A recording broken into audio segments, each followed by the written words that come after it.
রাত গভীর, চারিদিকে নীরবতা, কিন্তু এই নীরবতার মাঝেও শোনা যায় কিছু কান্না। এগুলো কোনো সাধারণ কান্না না, এগুলো সেই মুসলিম ভাই বোনদের আর্তনাদ যারা প্রতিদিন নির্যাতনের শিকার হচ্ছে। আজকে একটি ভিডিওতে দেখলাম আমাদের উইগুর নির্যাতিত একজন বোন একজন শায়েখকে এমন একটি প্রশ্ন করেছে যা দেখে আমি খুবই বিস্মিত হয়েছি। বোনটি কান্না জড়িত কণ্ঠে বলছিল, আসসালামু আলাইকুম শায়েখ, আমি আমার নাম বলতে চাচ্ছি না। আমি পূর্ব তুর্কিস্তানের মুসলিম বোনদের পক্ষ থেকে বলছি। চীনে আমরা নির্যাতিত হচ্ছি, আমাদের জোর করে বিয়ে দেওয়া হচ্ছে, অমুসলিমদের সাথে থাকতে বাধ্য করা হচ্ছে। আমার একটি ফতোয়া দরকার, আমি কি আত্মহত্যা করতে পারি?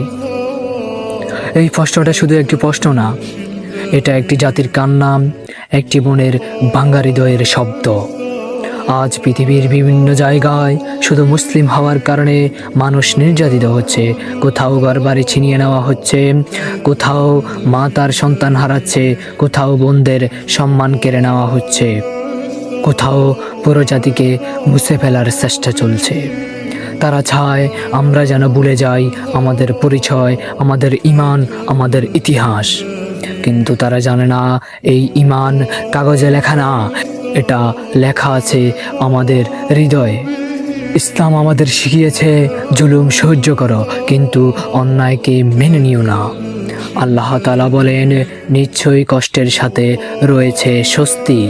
রাসূল সাল্লাল্লাহু আলাইহি ওয়াসাল্লাম বলেছেন, মুমিনের অবস্থা আশ্চর্য, তার জন্য সব কিছুই কল্যাণকর।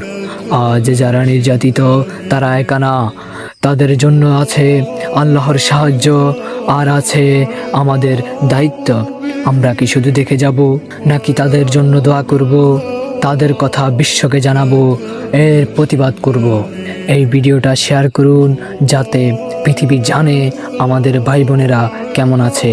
তারা একা না, তাদের সাথে আছে 200 কোটি মুসলমান। জুলুম কখনো স্থায়ী না, আল্লাহ ন্যায় বিচার করেন, আর একদিন এই কান্না হাসিতে পরিণত হবেই ইনশাআল্লাহ।